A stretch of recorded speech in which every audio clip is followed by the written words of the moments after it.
자신을 애도하는 방법. 괜찮아, 젠장, 좋다고, 김태환, 문장에 물들다 15. 사람들은 손바닥을 세게 누르며 생각한다.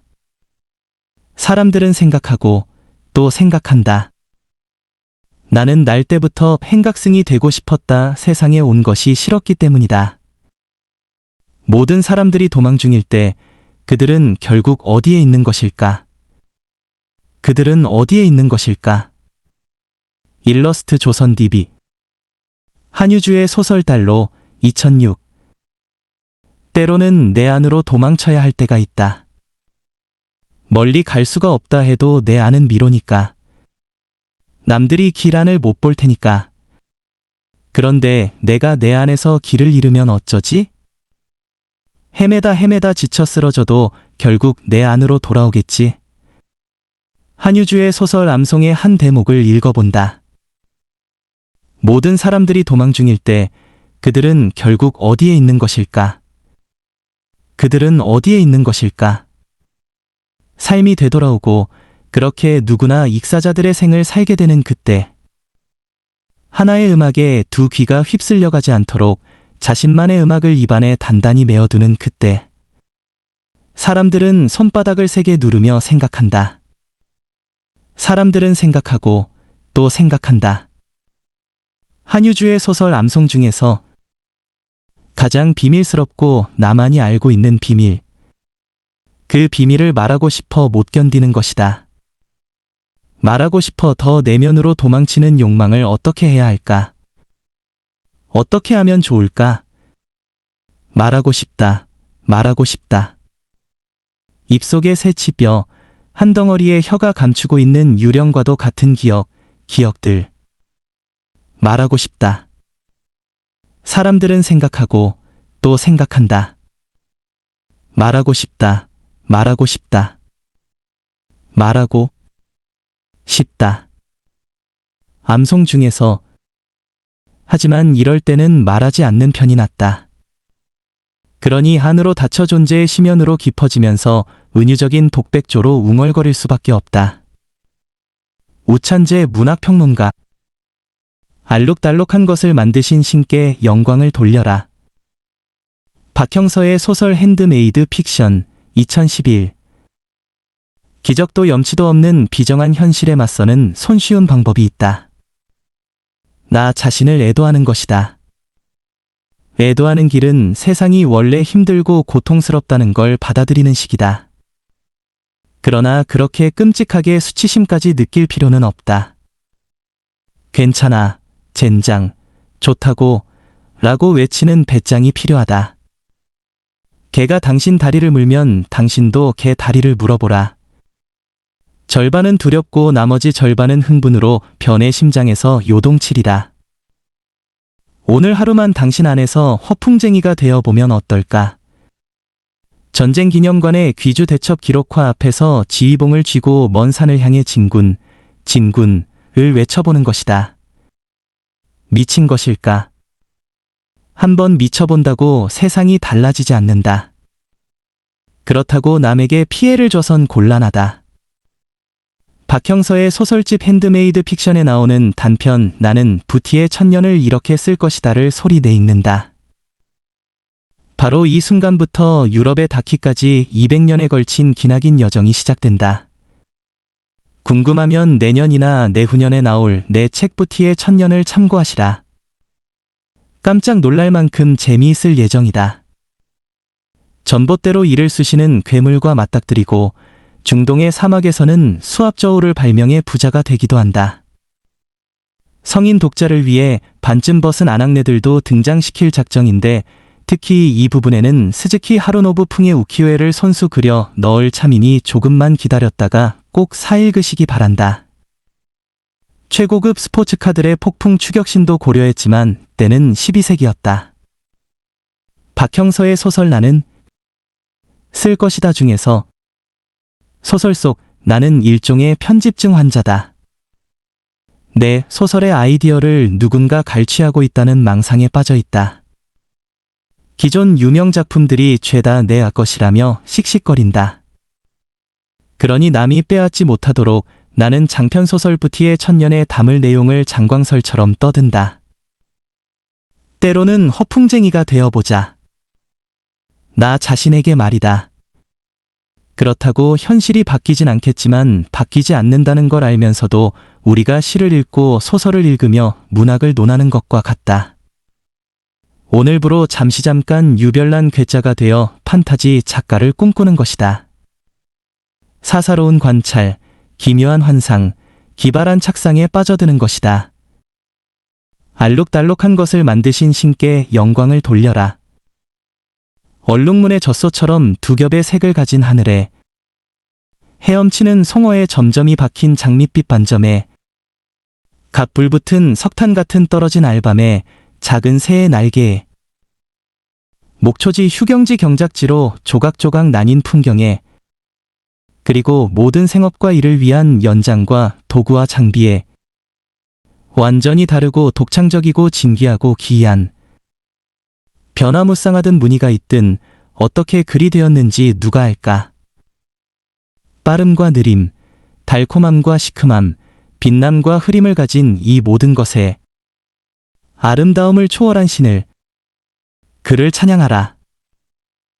영국 시인 홉킨스의 시 다채로움의 아름다움, 파입 뷰티 중에서 목자는 이리로 표변하고 우리를 나를 누르는 압력으로부터 잠시 자유로워지자. 혹세무민의 요설가가 되어 세상을 걱정거리로 만들어보자. 아니면 말고식이다. 이렇게 말하고 웃음을 참아보자. 움베르토 에코, 옴버토 이코 1932에서 2016년의 장편소설 장미의 이름에 나오는 한 대목이다. 목자는 이리로 표변하고 사제는 거짓 증언을 밥 먹듯이 하고 수도사는 속세를 탐하고 걸어지는 두목을 대접하지 않고 부자는 자비를 잃고 정의는 오로지 불의만을 편들 것입니다. 도시는 지진에 흔들릴 것이요 만방에는 역질이 만연할 것이며 폭풍우는 땅을 뿌리째 뒤집을 것이요 달에서는 이변이 일어날 것이며 별은 제 길을 잃으면서 미지의 별이 나타나 하늘을 갈고 다닐 것이요 계절이 미쳐 여름에는 눈이 오고 겨울에는 폭염이 내릴 것입니다. 하략, 에코의 장미의 이름 중에서 그리고 아주 디테일하게 무언가를 묘사하는 것이다. 비현실적인 것을 아주 신화적으로 왜? 내 안의 상상력에 혼을 불어넣어 만들어질 형상을 꿈꾸는 것이니까. 나는 성주이고 내 백성을 즐겁게 만들 책임이 있으니까. 성주로서 베풀 선물이자 특권으로서 상상력의 생기를 부여한다. 터무니없는 뒤집기, 묵직한 성경마저 희화화시킨다. 이런 식이다. 벌렁 나가떨어진 아담이 트림을 시작하자 갈비뼈 사이에서 포도주가 쏟아져 나왔다. 노아는 잠결에 함을 저주했고 홀로페르네스는 코를 골았고 요나는 나 몰라라 하고 잠을 잤고 베드로는 닭이 울 때까지 깨어 있었고 예수님은 처녀를 화형에 처할 음모를 꾸미는 베르나르 기와 베르트란도 델 포제토의 귓속말을 듣고는 벌떡 일어나 아버지의 뜻이라면 이 잔이 제게서 비켜가게 하소서라고 외치셨다. 노래를 부르는 사람, 끄덕도 않고 마시는 사람, 웃으면서 죽어가는 사람, 죽어가면서 웃는 사람, 통째 마시는 사람, 남의 잔으로 마시는 사람도 있었다. 하략, 에코의 장미의 이름 중에서 문학은 거짓을 앞세우는 양식이다. 거짓을 양식화하는 양식이다. 마치 어두운 색공들 사이에 밝은 색공을 던져 뒤섞듯이 여러 거짓 속에 진실을 드러낸다. 거짓 속에 숨은 진실을 깨닫게 하는 것이 소설이요 문학이다. 불행한 사건 사고로 가득한 신문사회면에 손바닥 반만 한 미담 기사를 발견하듯 말이다. 진실을 거짓 더미 속에서 발견할 때 더 가치가 있다고 믿는 식이다. 거짓 속에 휩쓸려 진실이 질식해버릴지라도 진실의 운명이 그런 법이니까. 이것은 훔친 것이 아닙니다. 길에서 얻은 것도 아닙니다. 중국의 은전, 사진 노미스터.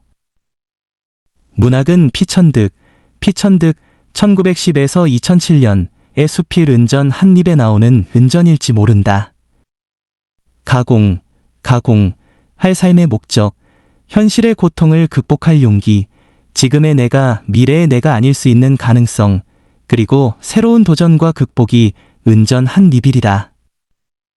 수필은 피천득이 중국 상하이에서 겪은 일을 썼다. 늙은 거지 하나가 전장 어돈 바꾸는 집에 가서 떨리는 손으로 1원짜리 은전 한 입을 내놓으면서 이렇게 말했다. 황송하지만 이 돈이 못 쓰는 것이나 아닌지 좀 보아주십시오. 그는 마치 선고를 기다리는 죄인과 같이 전장 사람의 입을 쳐다본다. 전장 주인은 거지를 물끄러미 내려다보다가 돈을 두들겨보고 하오, 줬소 하며 돈을 내어줬다. 그는 줬소라는 말에 기쁜 얼굴로 돈을 받아서 가슴 깊이 집어넣고 또 다른 전장을 찾아 들어갔다. 품속에 손을 넣고 한참 꾸물거리다가 그 은전을 내어놓으며 다시 이것이 정말 은으로 만든 돈이 오니까 하고 물었다. 전장 주인은 호기심 있는 눈으로 바라보더니 이 돈 어디서 훔쳤어? 라고 다그쳤다. 거지는 떨리는 목소리로 말했다. 피천득 선생. 아닙니다. 아니에요. 그러면 길바닥에서 주웠다는 말이냐? 누가 그렇게 큰 돈을 빠뜨립니까? 떨어지면 소리는 안 나나요? 어서 도로 주십시오. 거지는 손을 내밀었다. 전장 사람은 웃으면서 줬소 하고 던져주었다. 그는 얼른 집어서 가슴에 품고 황망히 달아났다. 뒤를 흘끔흘끔 돌아다보며 얼마를 허덕이며 달아나더니 벼랑간 우뚝 섰다. 서서 그 은전이 빠지지는 않았나 만져보았다. 거친 손가락이 누더기 위로 그 돈을 줄 때 그는 다시 웃었다. 그러고 또 얼마를 걸어가다가 어떤 골목 으슥한 곳으로 찾아 들어가더니 벽돌담 밑에 쪼그리고 앉아서 돈을 손바닥에 놓고 들여다보았다. 피천득 선생이 그에게 다가가 이렇게 말했다. 누가 그렇게 많이 도와줍디까? 그는 선생의 말소리에 움찔하면서 돈을 가슴에 숨겼다. 그러고는 떨리는 다리로 일어서서 달아나려고 했다. 염려 마십시오. 뺏어가지 않소. 하고 나는 그를 안심시키려 하였다. 한참 머뭇거리다가 그는 나를 쳐다보고 이야기를 하였다. 이것은 훔친 것이 아닙니다. 길에서 얻은 것도 아닙니다. 누가 저 같은 놈에게 1원짜리를 줍니까? 각전, 필전이나 10전 따위의 잔돈 편집자 한 입을 받아본 적이 없습니다. 동전 한 입 주시는 분도 100에 한 분이 쉽지 않습니다. 나는 한 푼 한 푼 얻은 돈에서 몇 입씩 모았습니다. 이렇게 모은 돈 48입을 각전 입과 바꾸었습니다. 이러기를 6번을 하여 겨우 이 귀한 대양 중국 화폐인 은전을 가리킨 편집자 한 푼을 갖게 되었습니다. 이 돈을 얻느라고 6달이 더 걸렸습니다. 그의 뺨에는 눈물이 흘렀다. 나는 왜 그렇게까지 애를 써서 그 돈을 만들었단 말이오? 그 돈으로 무얼 하려오? 하고 물었다. 그는 다시 머뭇거리다가 대답했다. 이 돈 한 개가 갖고 싶었습니다.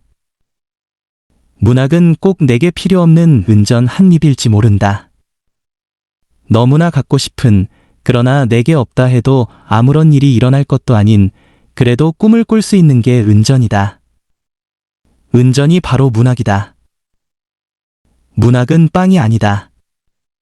사람이 살아가는 데 없어도 아무 문제가 없다. 아무짝에 쓸모가 없는 것이라 해도 틀린 말이 아니다. 그러나 그 예은전 한 입에 무언가가 담겨 있다. 목숨과 바꿀 수도 있다. 어두운 다락방, 오래 묵은 단어로 가득한 삶의 어둑한 진실이 문학이요, 은전 한 입이다. 내가 어디로 가는지 알고 있었다. 그런데 문학이 진실을 드러내는 거짓의 양식이라는 주장은 반은 맞고 반은 틀리다.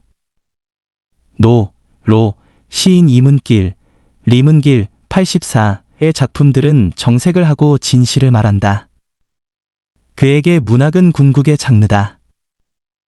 거듭거듭 진실에 다가서려 한다. 시인은 최근 시집 초가 3간 오막살이, 브로콜리 숲을 펴냈다. 시 행각승과 걱정을 소개한다. 나는 날 때부터 행각승이 되고 싶었다. 세상에 온 것이 싫었기 때문이다. 나는 나기 전부터 내가 어디로 가는지 알고 있었다.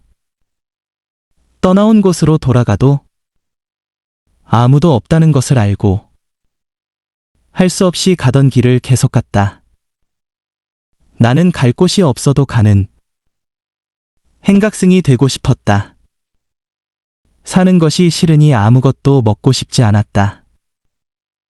나는 다 늙어서야 시인이 되었지만 시인이 싫었다. 나는 어릴 적부터 시인보다 되고 싶은 것이 있었다. 아무도 안 볼 때 구름처럼 혼자 산을 넘어가는 행각승이 되고 싶었다. 이문길의 시 행각승 전문. 시인이 왜 세상에 온 것이 싫은지 알 순 없지만 그가 느끼는 게 진실이라면 그는 시인이 될 운명을 타고났다고 할 수 있다. 그래서 늘 행각승을 꿈꾸었다. 행각승을 택할 수 있었음에도 되지 않았다. 왜?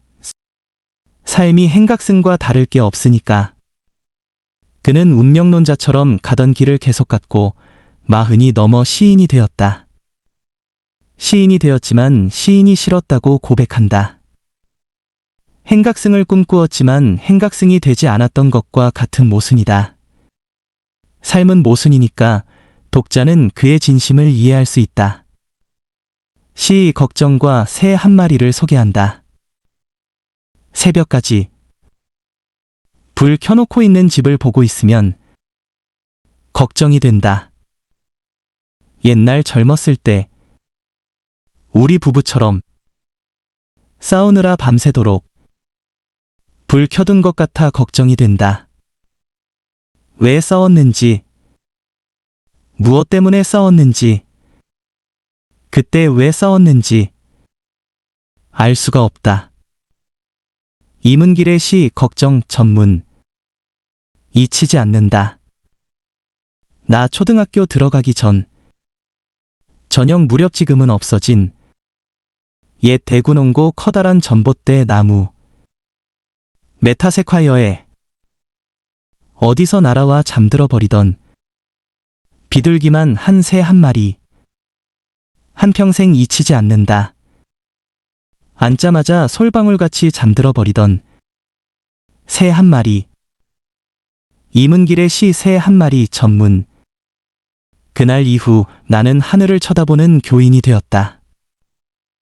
가끔 밤늦게 불 켜진 아파트 창을 본다. 밤새 꺼지지 않는 창 누가 살고 있을까? 밤을 새워 공부하고 있을까? 밤새워 두런두런 이야기하고 있을까? 밤새워 영화를 보고 음악을 듣고 있을까? 시인은 걱정이 된다. 싸우느라 밤새도록 불 켜둔 것은 아닐까 하고. 시인은 공감하는 이다. 공감하는 마음이 없으면 시인이 될 수 없다. 1939년생인 그는 서라벌에대 문예창작과를 수료하고 42 되던 1981년 첫 시집 허생의 살구나무를 펴냈다. 이후 17권의 시집을 냈다.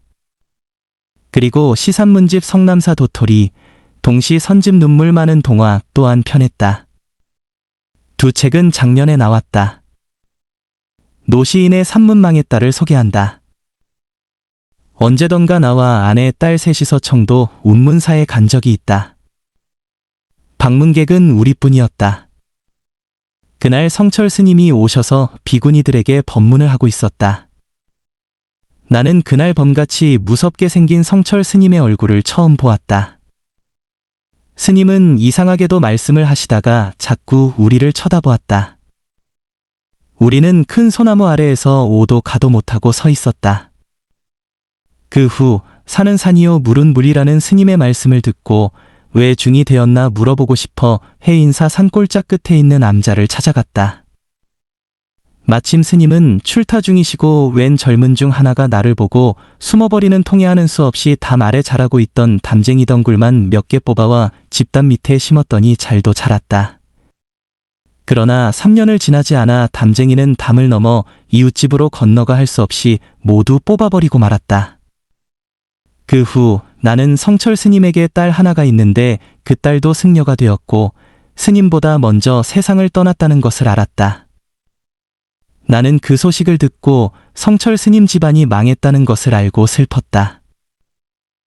내가 군에 입대하기 전 어느 날 대구 동인동 교회 문 앞에서 김치대 목사님이 나를 보고 말했다. 너를 보면 자꾸 위대한 사람을 보는 것 같다고 했다. 나는 목사님이 왜 그런 소리를 했는지 지금도 알 수 없다. 목사님은 내가 쓴 시를 좋아했다. 어느 날 내가 술에 취해 목사님을 보고 하나님이 정말 있어요 없어요 하고 자꾸 물었더니 목사님은 내가 우에 안 오다고 도망을 갔다. 그날 이후 나는 하늘을 쳐다보는 교인이 되었다. 중략. 그 후 세월이 훨씬 지나 어느 날 누가 김수환 신부님에게 신부님은 5개 국어를 잘하신다고 하는데 무엇을 제일 잘하십니까 하고 물었더니 신부님이 웃는 얼굴로 대답하시길 내가 제일 잘하는 것은 거짓말입니다 라고 하셨다는 말을 듣고 나는 다시 한번 하늘을 쳐다보는 교인이 되었다. 내가 평생 길을 쓰며 안 것은 세상 생명은 저승이 없다는 것이다. 나같이 저승이 없어 갈 곳이 없어 망한 사람이 있다는 것을 알게 된 것이다. 이문길의 산문 망했다 중에서